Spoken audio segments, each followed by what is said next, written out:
السلام علیکم ورحمۃ اللہ وبرکاتہ۔ بسم اللہ الرحمن الرحیم۔ الحمد للہ وکفی وسلام علی عبادہ الذین اصطفی، اما بعد۔ عزیزان ملت، بعض لوگوں کے ذہن میں یہ سوال گردش کر رہا ہے کہ علماء کا ایک طبقہ جشن منانے سے منع کرتا ہے، نہ ہمیں برسی منانے دیتا ہے، نہ جنم دن منانے دیتا ہے، نہ یوم پیدائش منانے دیتا ہے۔ اسی طرح آپ صلی اللہ علیہ وسلم کا جنم دن بھی منانے نہیں دیا جاتا ہے۔ اور وہی علماء کا وہی طبقہ جب 15 اگست کا موقع آتا ہے، یوم آزادی کا موقع آتا ہے، علماء کا یہی طبقہ بڑے بڑے جلسے منعقد کرتے ہیں، اجلاس منعقد کرتے ہیں، تقریبات منعقد کرتے ہیں، محفلیں سجاتے ہیں اور جشن بھی مناتے ہیں، یوم آزادی مناتے ہیں۔ کیا اس کا کوئی ثبوت ہے قرآن و سنت سے؟ تو یہ ایک بہت بڑا سوال ہے۔ یہ میں دو باتیں عرض کرنا چاہتا ہوں اور اس کی وضاحت کرنا چاہتا ہوں۔ پہلی بات تو یہ ہے کہ میں اس بات کا اقرار کرتا ہوں کہ جس دن اللہ تعالیٰ نے آپ علیہ السلام کو دنیا میں مبعوث کیا، وہ دن تاریخ انسانی میں سب سے بڑا دن ہے۔ اس سے بڑا اور عظیم دن اور کوئی نہیں۔ لیکن آپ صلی اللہ علیہ وسلم کی تعلیمات اور آپ کی سنت، صحابہ کرام کی سنت یہ ہے کہ انہوں نے اپنے زمانے میں، اپنی حیات میں کبھی اس دن کو نہیں منایا، کبھی انہوں نے جنم دن نہیں منایا۔ برسی سے لے کر ہر ایک رسم انہوں نے اپنی زندگی میں نہیں منایا، یہاں تک کہ آپ صلی اللہ علیہ وسلم کا جنم دن بھی انہوں نے نہیں منایا، نہ ایسا کوئی ثبوت ہمیں ملتا ہے، بلکہ انہوں نے اپنی ساری زندگی اتباع سنت اور آپ صلی اللہ علیہ وسلم کی پیروی میں گزار دی۔ جب انہوں نے اس کام کو انجام نہیں دیا، اگر ہم اس دن کو منانا شروع کر دیں تو دین اور دین کے احکام میں اضافہ ہو جائے گا، اور جب اضافہ ہو جائے گا تو یہ بدعت کہلائے گا۔ جیسا کہ حدیث پاک کے اندر آپ علیہ السلام نے ارشاد فرمایا، من احدث فی امرنا ھذا فہو رد۔ اسی طرح اور بھی ہے، کل بدعۃ ضلالہ وکل ضلالۃ فی النار، کہ ہر ایک بدعت یہ گمراہی ہے۔ بدعت اسے کہتے ہیں کہ دین کے اندر کسی کام کا اضافہ کرنا اپنی طرف سے جو قرآن و سنت سے ثابت نہیں ہے، اسے بدعت کہا جاتا ہے، اور بدعت یہ ایک گمراہی ہے۔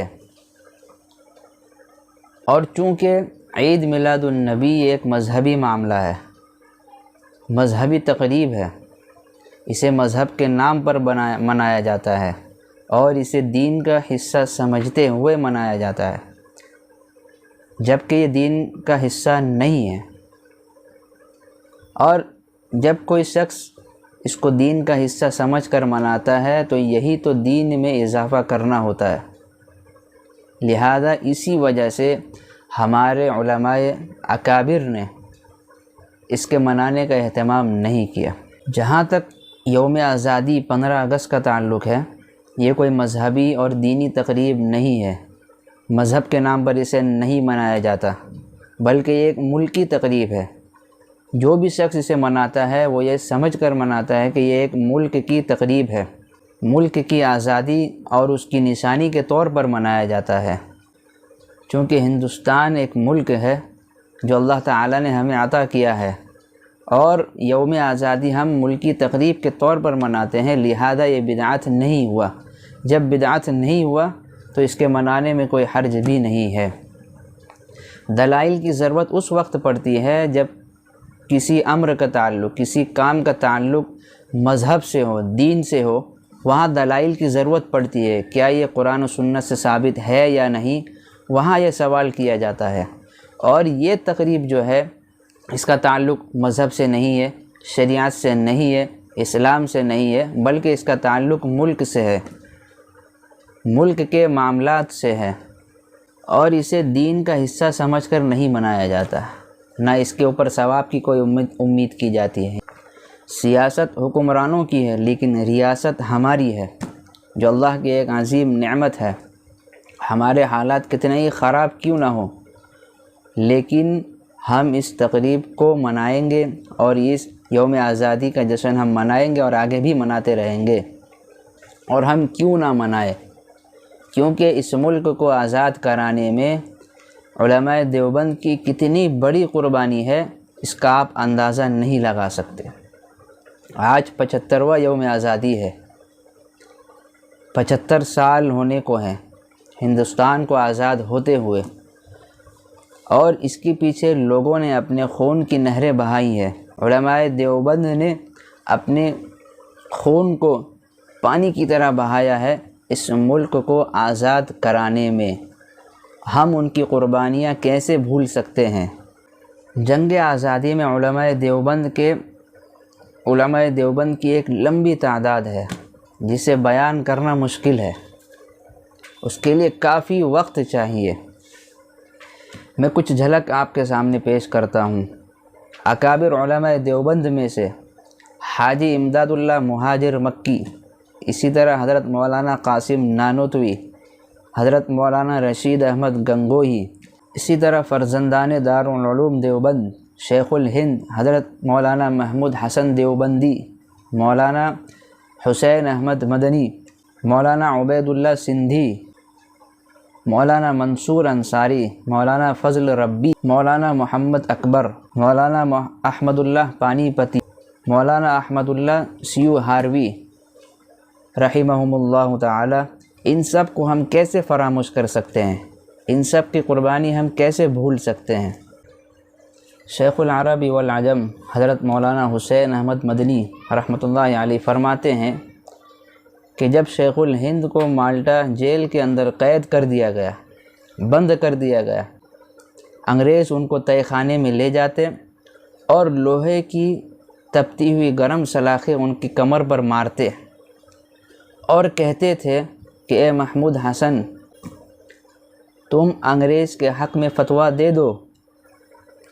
لیکن جب حضرت ہوش میں آتے تو صرف یہی کہتے کہ میں ہرگز انگریز کے حق میں فتویٰ نہیں دے سکتا، میرا جسم پگھل سکتا ہے، میں بلال کا وارث ہوں، میری جلدیں ادھیڑ سکتی ہیں، لیکن میں انگریز کے حق میں کبھی فتویٰ نہیں دے سکتا۔